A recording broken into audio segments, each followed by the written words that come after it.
chapitre 2, verset 15. Ainsi donc, frères, demeurez fermes et retenez les instructions que vous avez reçues, soit par notre parole, soit par notre lettre. Les lettres sont là. Ah, ma soeur, toi, mon frère qui m'écoute, les lettres sont là.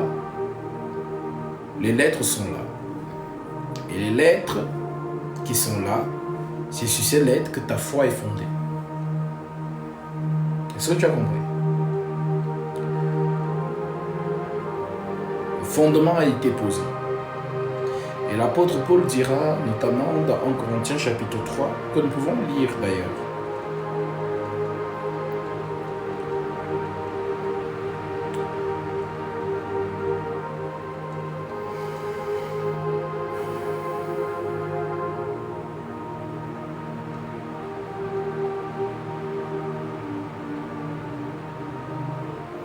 L'Écriture nous dit dans 1 Corinthiens chapitre 3 verset 10, « Selon la grâce qui m'a été donnée, selon la grâce qui m'a été donnée,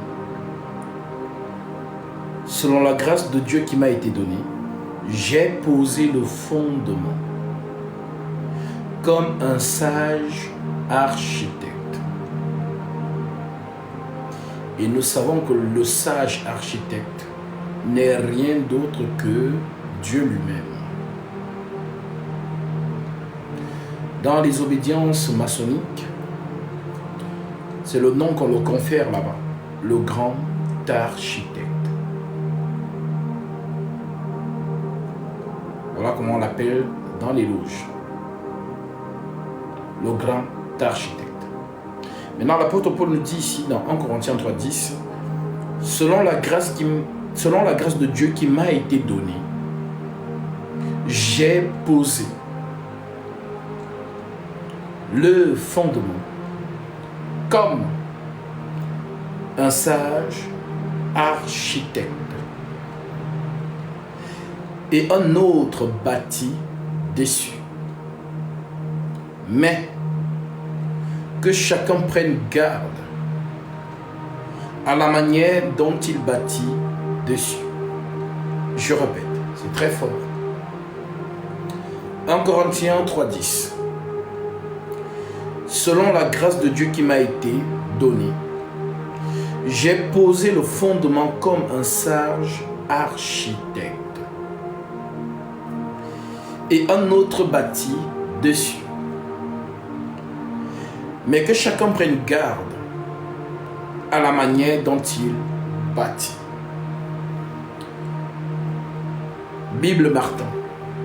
Selon la grâce de Dieu qui m'a été donnée, j'ai posé le fondement comme un sage architecte et un autre édifie dessus. Mais que chacun examine comment il édifie dessus. Darby. Selon la grâce de Dieu qui m'a été donnée, comme un sage architecte, j'ai posé le fondement et un autre édifie dessus. Mais que chacun considère comment il édifie dessus. Vous avez compris. Le fondement. Ma sœur, que Dieu te donne l'oreille de l'entendement ce soir, une fois de plus. C'est notre prière. Parce que je vous ai dit ces choses, l'homme n'a pas sa main dessus. Il faut que je vous le rappelle, comme Pierre le disait, bien que je sache qu'il y a certaines choses que vous connaissez déjà, mais je ne m'arrêterai pas de vous les rappeler jusqu'à ce que le Seigneur vienne. Pour vous tenir en éveil.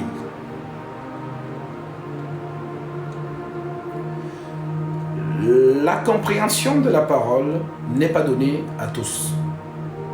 Mais l'entendement est donné à tous.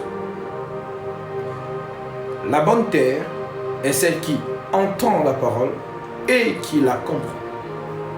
Elle porte du fruit. Un grand en donne 100, l'autre 60, l'autre 30. La bonne terre est celle qui entend la parole et qui la comprend. Elle porte du fruit. Un grain en donne 100, l'autre 60, l'autre 30. En d'autres termes, tout le monde entend.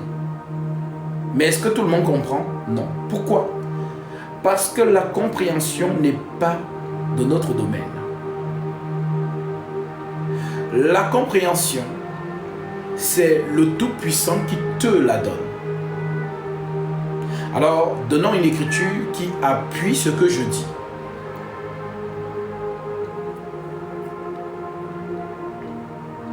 Nous sommes ici dans Luc chapitre 25. Nous lisons.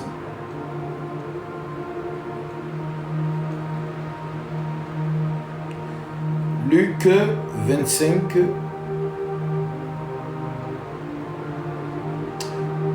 Tant pour moi. Luc chapitre 24, verset 25. Verset 44 à 45. L'Écriture dit ceci.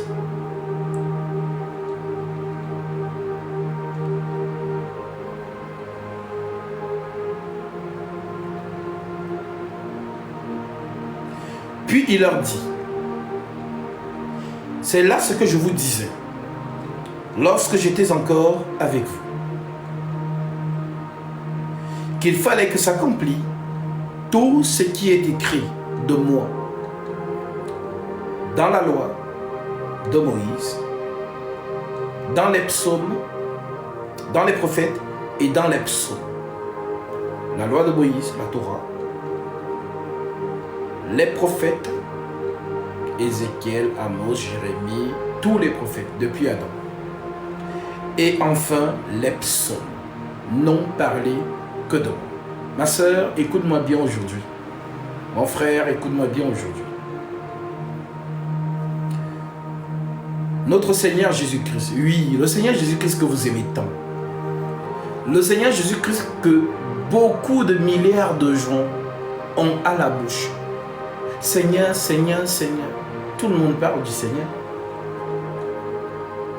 Mais, est-ce le vrai Seigneur?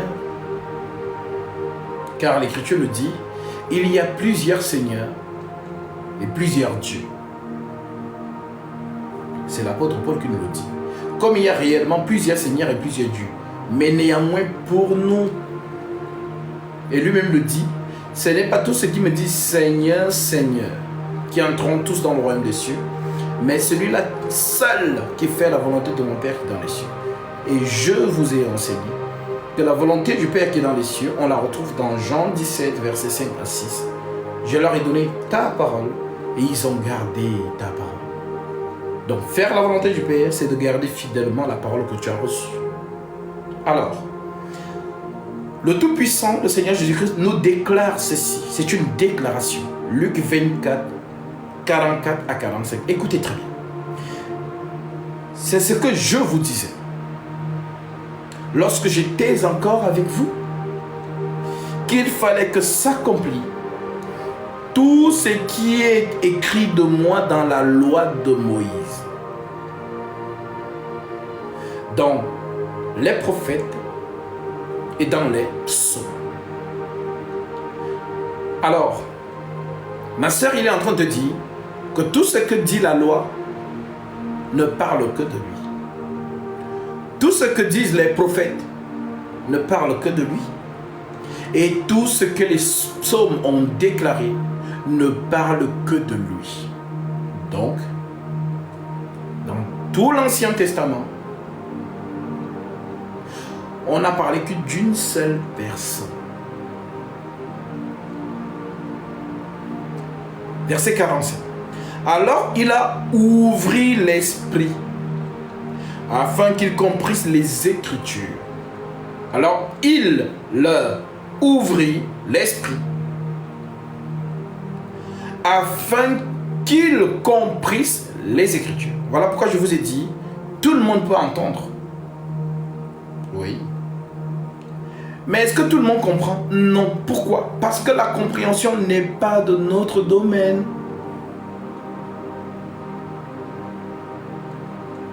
Que tu sois belle, que tu sois beau, que tu sois intelligent, sage, tout ce que tu veux, la compréhension ne dépend pas de toi. La compréhension, c'est ça le don. C'est ce qui prouve que l'Éternel Dieu te connaît.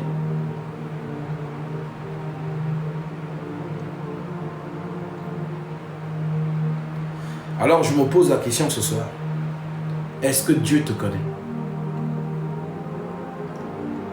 Alors je ne peux que savoir s'il te connaît que par ta manière de comprendre la parole. Et la compréhension n'est pas 1 million. Il n'y a pas 1 million de compréhension. Comme certains disent souvent que non. Moi je comprends de ma manière, toi tu comprends de ta manière. Non, non, non, non, non.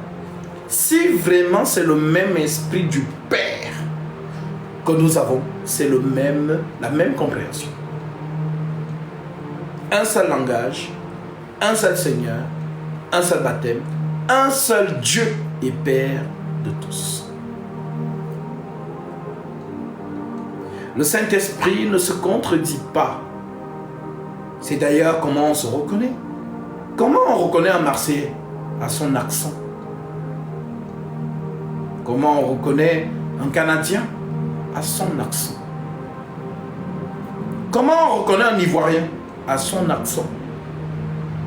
Comment on reconnaît un Camerounais? À son accent. Ce sont des choses qui sont accessibles dans notre société mais qu'on ne comprend pas. Elles sont significatives. Un peuple se reconnaît par son accent. Je peux savoir si tu es un étranger et je peux savoir si tu es des nôtres. À ta manière de prononcer. Demandez à tout Camerounais. Même s'il est où, dès qu'il entend l'accent d'un de ses frères ou d'une de ses sœurs, qui est camerounaise, non? Oui. Demandez à tout Canadien. Demandez à tout Français. Demandez à tout pays. C'est l'accent qui nous différencie. C'est l'accent qui nous fait nous reconnaître les uns les autres. Tu ne peux pas me dire que tu es Camerounais, mais tu as l'accent ivoirien. Non. Tu es un Camerounais qu'on a mélangé. Tu n'es pas Camerounais de souche.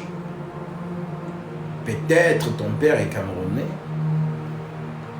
mais tu as grandi ailleurs.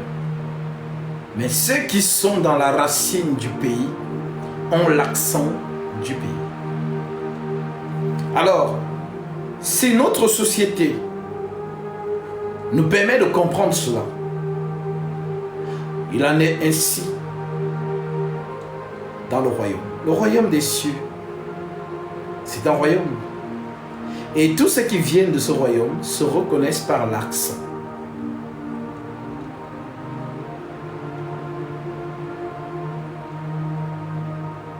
Nous nous comprenons d'une seule manière.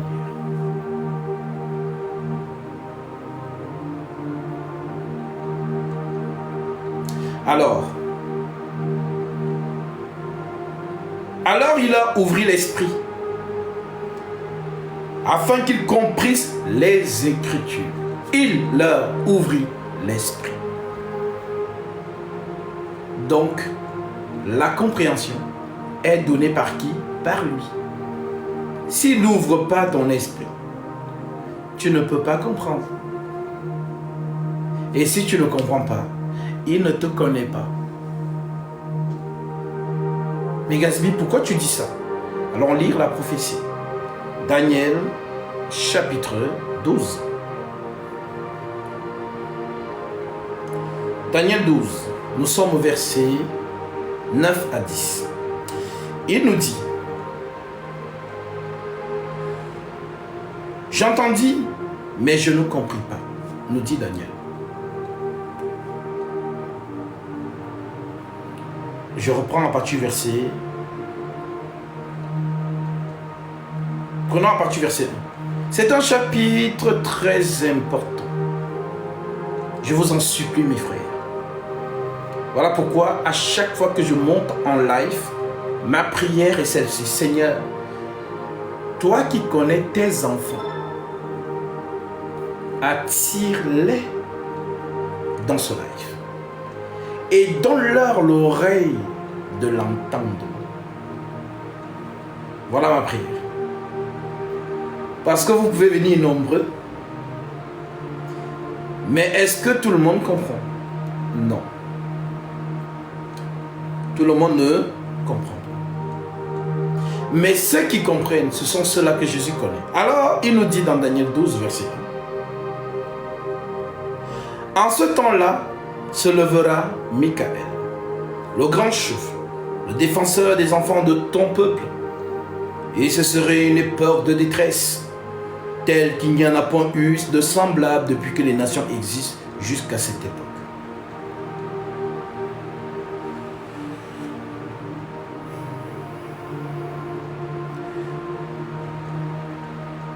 Ceux de ton peuple, ceux de ton peuple, ceux de ton peuple qui seront trouvés inscrits dans le livre seront sauvés.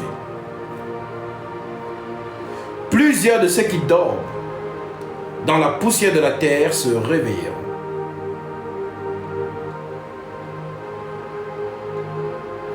Les uns pour la vie éternelle, les autres pour l'opprobre, pour la honte éternelle.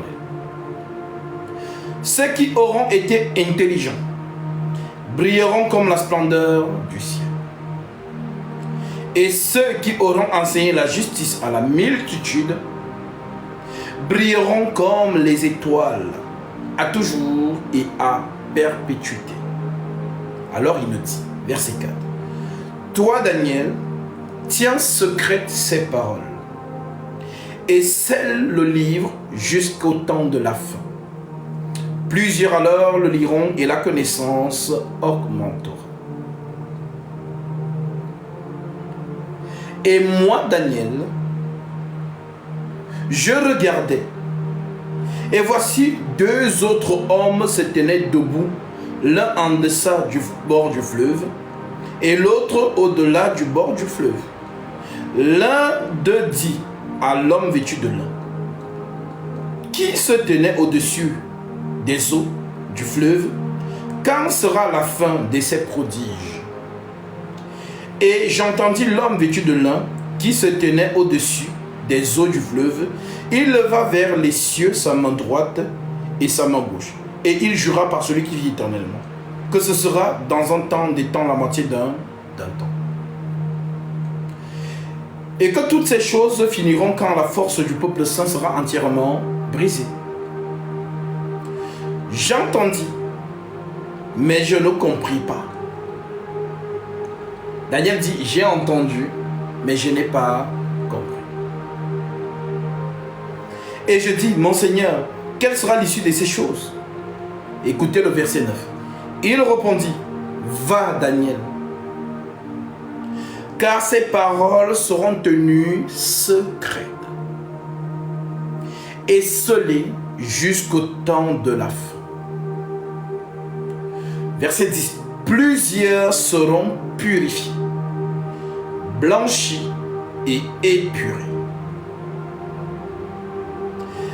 Les méchants feront le mal et aucun des méchants ne comprendra. C'est là où nous sommes. Aucun des méchants ne comprendra, dit Gabriel à Daniel. Mais ceux qui auront de l'intelligence comprendront. Mais comprendre quoi?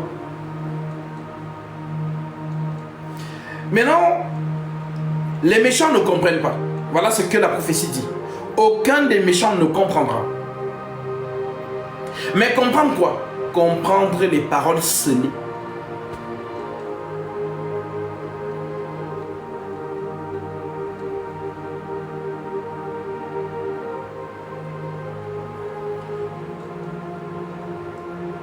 Il répondit, va Daniel, car ces paroles seront tenues secrètes. Les paroles qui sont tenues secrètes là, mes bien-aimés, ce sont ces paroles-là qui épurent, qui purifient et qui blanchissent.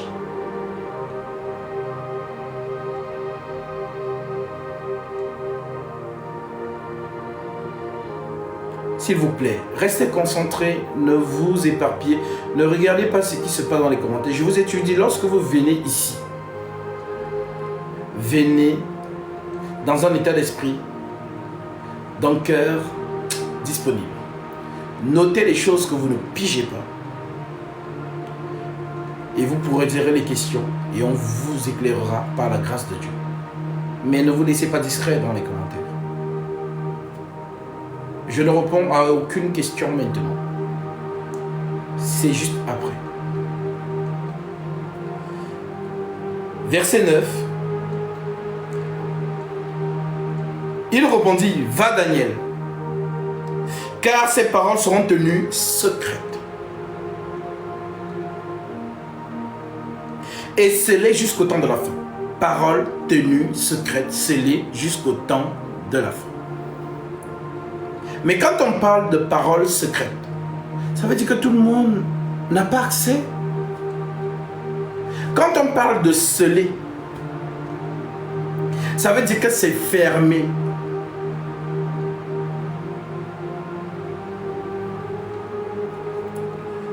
Plusieurs seront purifiés. Donc, ces paroles-là, lorsqu'elles seront décédées, qu'est-ce qu'elles vont faire? Plusieurs seront purifiés, blanchis et épurés. Les méchants feront le mal.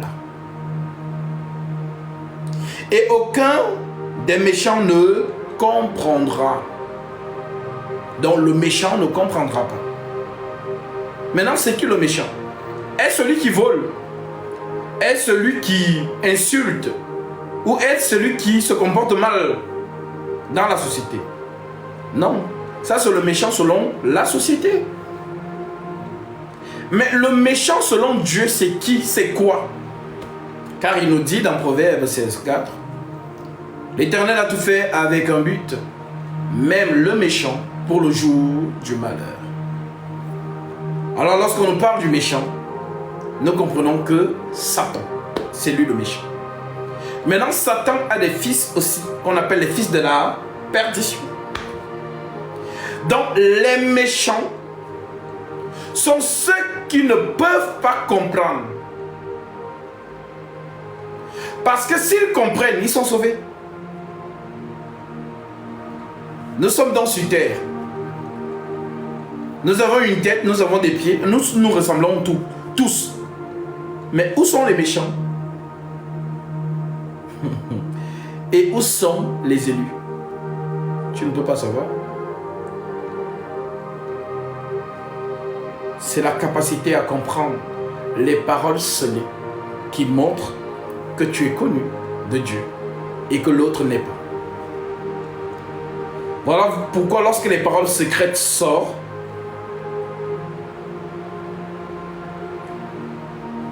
l'apôtre Paul nous dit,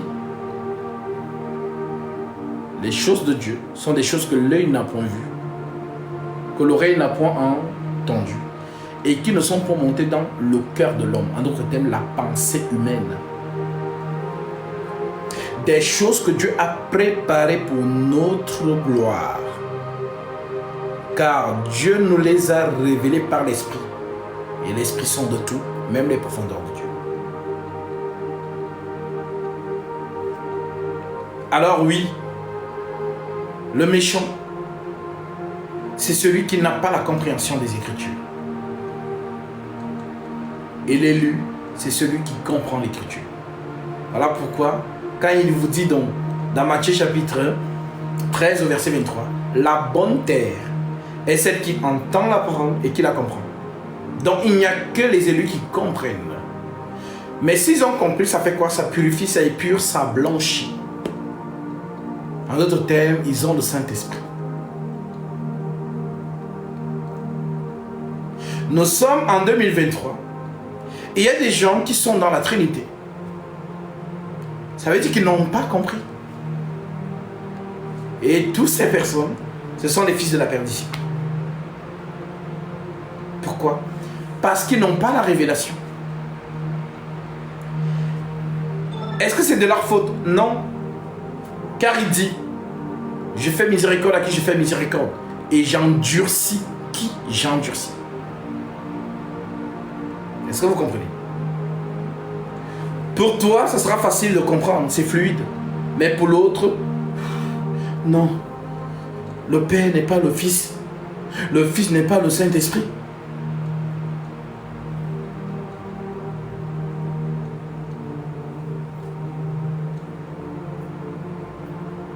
Ça veut tout simplement dire que cette personne n'a pas reçu la révélation. Elle n'a pas reçu la révélation. Il n'a pas reçu la révélation.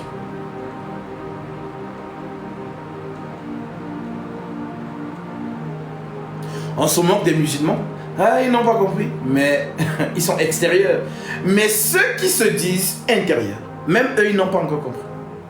Des milliards. Regardez l'arsenal de milliards d'âmes enfermées dans le système papal qui confessent 3 divinités en une seule personne.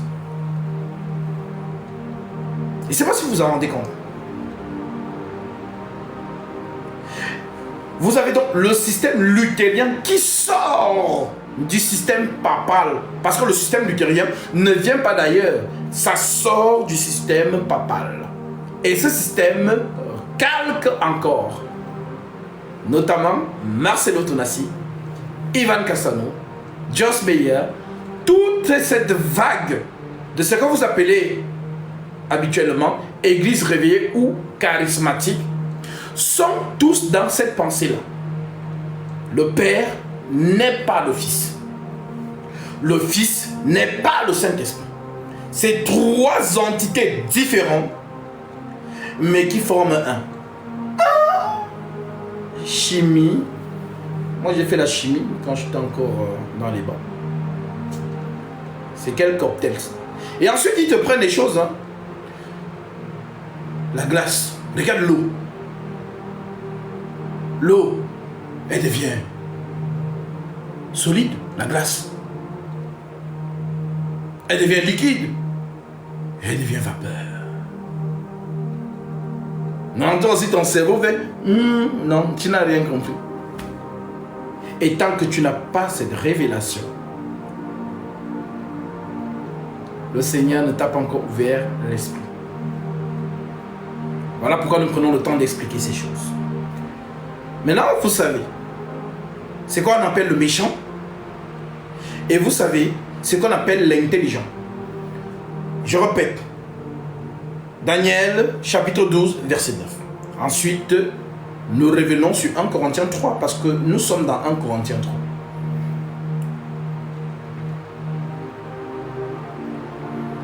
Verset 9. Il répondit, va Daniel, car ces paroles seront tenues secrètes et scellées jusqu'au temps de la fin. Secrètes et scellées jusqu'au temps de la fin. Plusieurs seront purifiés, blanchis et purés. Les méchants feront le mal et aucun des méchants ne comprendra. Mais ceux qui auront de l'intelligence comprendront. Maintenant, c'est quoi avoir l'intelligence? Je vous ai enseigné que l'intelligence est le Saint-Esprit. Car si tu n'as pas l'intelligence, le Saint-Esprit, tu ne peux pas savoir qui est le Père Tout-Puissant. C'est ce que les apôtres vous ont enseigné. Lorsque nous prenons Jean chapitre 17 verset 3, l'Écriture nous dit quoi? Or, la vie éternelle, c'est qu'ils te connaissent, toi le seul vrai Dieu, et celui que tu as envoyé, Jésus-Christ. Maintenant, lorsqu'on prend 1 Jean chapitre 5 verset 20, l'Écriture nous dit quoi? Nous savons que le Fils de Dieu est venu et qu'il nous a donné l'intelligence. Nous la retrouvons là-bas. Nous savons que le Fils de Dieu est venu et qu'il nous a donné l'intelligence pour connaître le véritable. Et nous sommes dans le véritable en son Fils Jésus-Christ. C'est lui qui est le Dieu véritable et la vie éternelle. Petits enfants, gardez-vous des idoles. Donc si tu n'as pas l'intelligence, tu ne peux pas savoir qui est Jésus-Christ. C'est pas possible.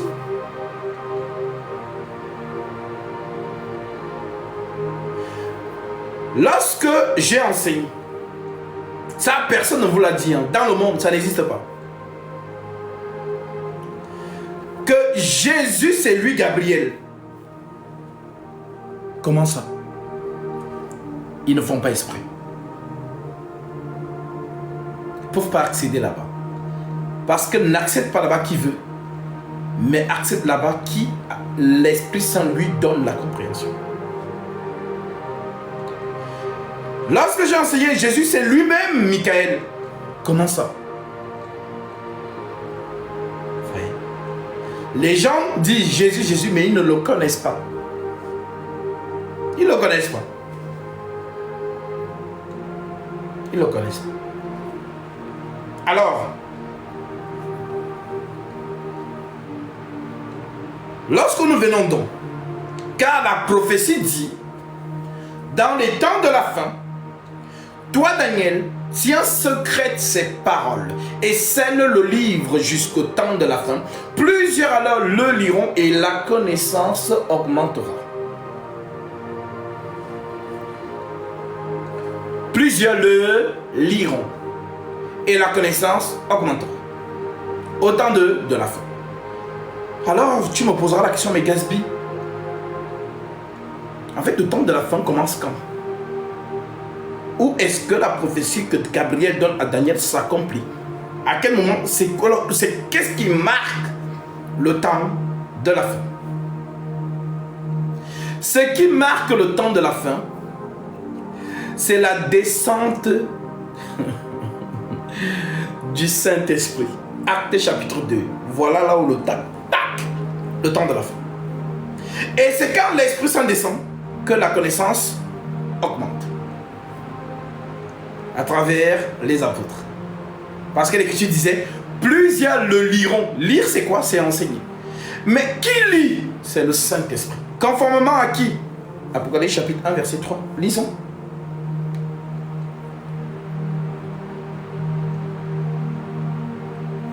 Apocalypse 1, verset 3. Heureux celui qui lit. Il est dit, heureux ceux qui lisent. Non. Heureux celui qui lit. Donc un seul lit. Et lire, ce n'est pas ça. Non. Lire, c'est enseigner. Heureux celui qui lit. Et ceux qui écoutent les paroles de la prophétie et qui y gardent les choses qui sont écrites, car le temps est proche. Donc, qui lit donc? Qui lit? Heureux celui qui lit là, c'est qui? Oui, Gatsby, dis-nous. Celui qui lit là, c'est qui? Alors, allons voir celui qui lit. Nous sommes dans Jean 16, verset 7. Cependant, je vous dis la vérité. Il vous est avantageux que je m'en aille. Car si je ne m'en vais pas, celui qui lit ne viendra pas. Mais si je m'en vais, je vous l'enverrai et il vous conduira dans toute la vérité. Je répète. Cependant, cependant, je vous dis la vérité, il vous est avantageux que je m'en aille. Car si je ne m'en vais pas, celui qui lit ne viendra pas. Le consolateur, le Saint-Esprit. Le consolateur ne viendra pas vers vous. Mais si je m'en vais, je vous l'enverrai. Et quand il sera venu, il convaincra le monde en ce qui concerne le péché. Il va enseigner le péché. La justice, il va enseigner la justice. Et le jugement, il va enseigner le jugement.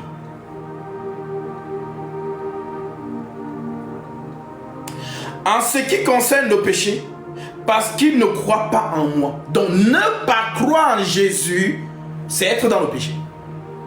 Ne cherchez pas deux péchés, je ne sais pas quoi. Il n'y a qu'un seul péché. Le blasphème contre le Saint-Esprit.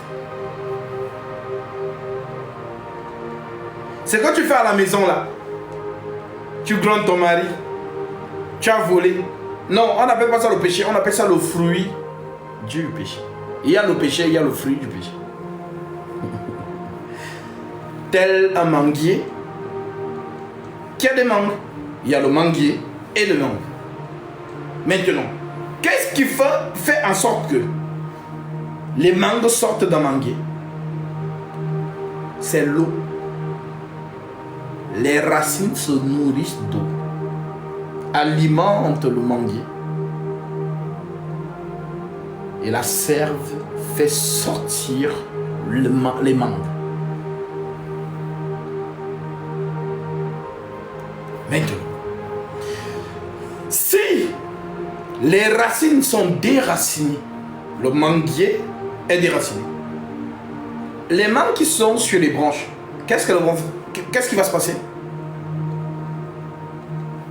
Juste un peu de temps, les mangues vont pourrir. Dans le bon français de Molière, elles vont se décomposer. Avec le soleil, elle va sécher. Et elle va mourir. Est-ce que tu m'entends?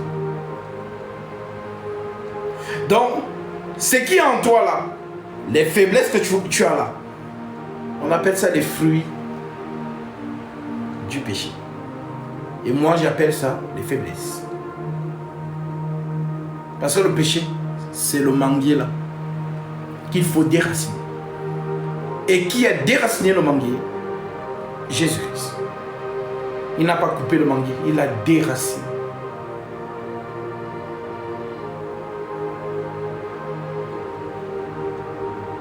Le manguier étant déraciné. Je prends cette métaphore pour vous faciliter la compréhension.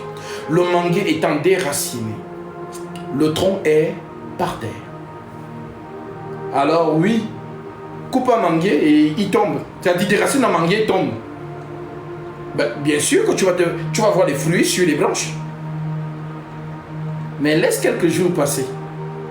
Les fruits là vont commencer à se décomposer. Les fruits là vont commencer à ça va sécher. Et ça va mourir. Pourquoi? Parce que les racines ne sont plus dans la source. Tu me suis jusqu'à là? Alors, voilà donc pourquoi les apôtres vous disent, notamment l'apôtre Jean, 1 Jean, chapitre 5, verset 16. Si quelqu'un voit son frère commettre un péché qui ne mène pas à la mort, il parle de quoi? Des fruits. Il parle des fruits. Le fruit, ce sont les faiblesses. Ne t'inquiète pas, elles vont sécher.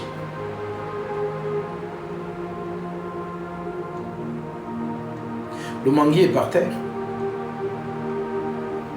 Les faiblesses que tu as vont s'en aller. T'inquiète pas. C'est le soleil qui fait sécher.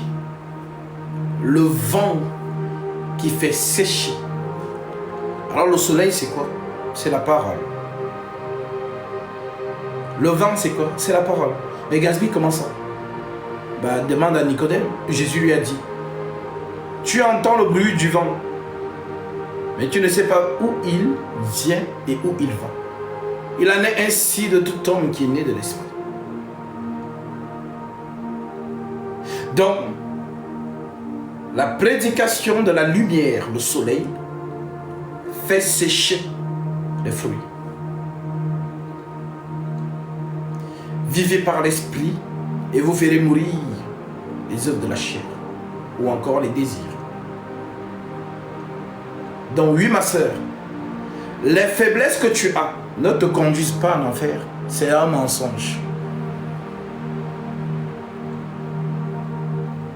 L'arbre du péché a été déraciné. Tout bon arbre porte du bon fruit. Le mauvais arbre porte du mauvais fruit. Tout arbre qui n'a pas été planté par mon Père sera déraciné. Matthieu chapitre 7, verset 15.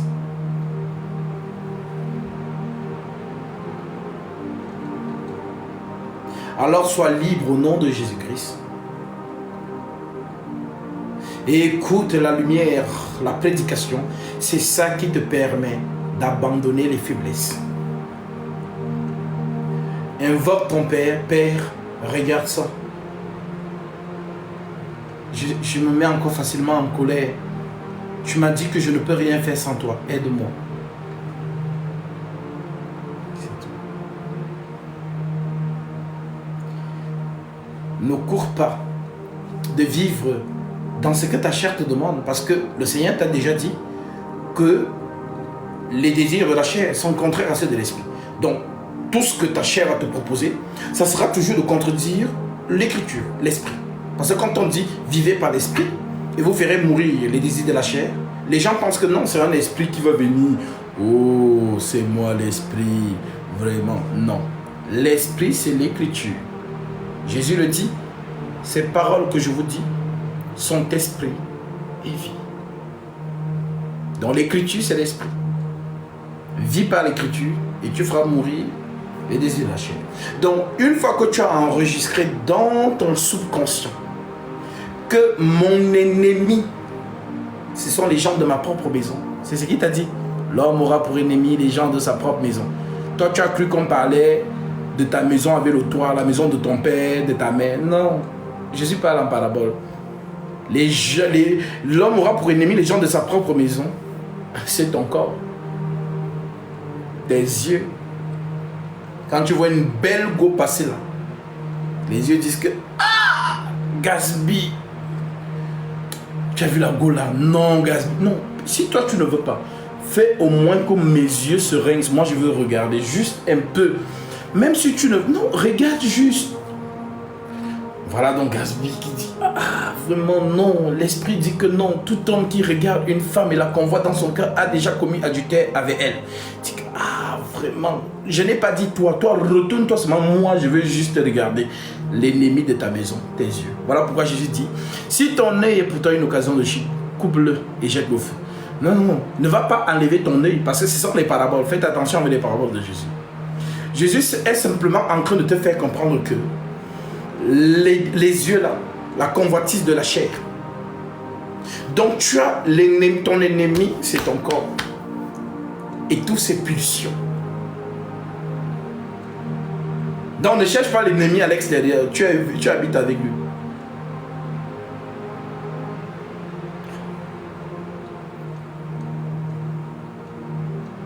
C'est ce que Paul t'explique. Le bien que je veux faire, je ne fais pas. Mais le mal que je ne veux pas faire, je le fais. Oh, qui me délivrera de ce corps de péché. Donc tu es au milieu. Tu dis, mais sauf que Jésus t'a déjà délivré. Jésus a coupé l'arbre. Alors tant que tu es ignorant de ça, c'est là où Satan vient dans ta pensée. Voilà comment il fonctionne. Tous ceux qui n'ont pas compris le mystère de la croix, Satan joue avec vous.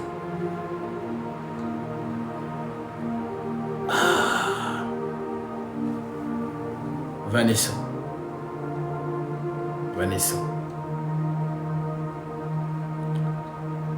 Franchement, entre nous, non, soyons honnêtes. Ne soyons pas hypocrites, soyons honnêtes. Vanessa, tu dis que tu es la fille de Jésus, non? Ok. Regarde ce que tu es en train de faire. Parce que lui, Satan t'attrape la main dans le sac. Lui cherche l'occasion de t'attraper la main dans le sac. Pour te réclamer, pour t'accuser. Et il est pressé. Dès qu'il te voit, il court. Il appelle Dieu directement. Dieu.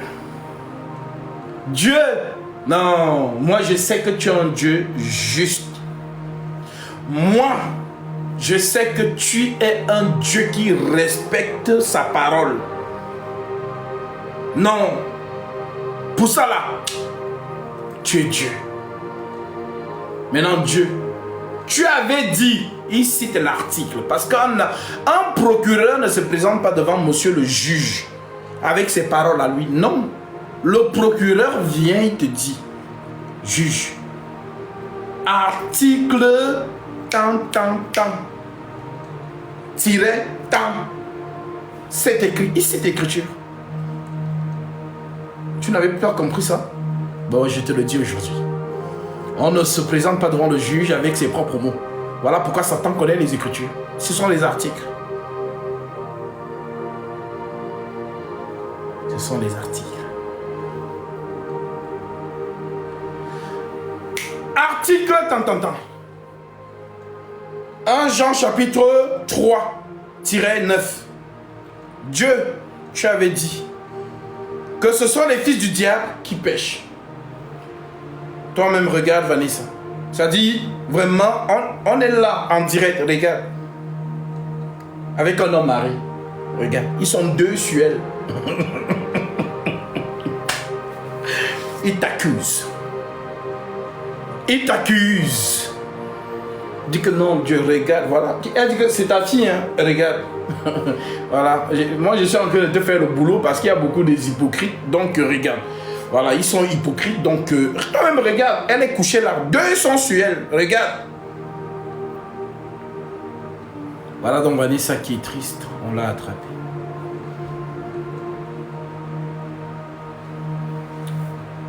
Maintenant, Dieu regarde Vanessa. On va voir ce que Vanessa va faire. Est-ce que Vanessa va donner raison à Satan? Mon Dieu, Satan a raison. Hein. Je me sens sale. Parce que avec ce que je viens de faire là, je n'ose même pas te regarder en face à un Dieu. Moi, je préfère retourner dans le monde. Et je vais revenir après quand je serai vraiment totalement. Il y a des gens qui raisonnent comme ça. Il y a même des gens qui te disent que non, je ne suis pas prêt pour le baptême parce que je fais encore des choses bizarres. Donc je ne me vois pas venir me baptiser comme ça.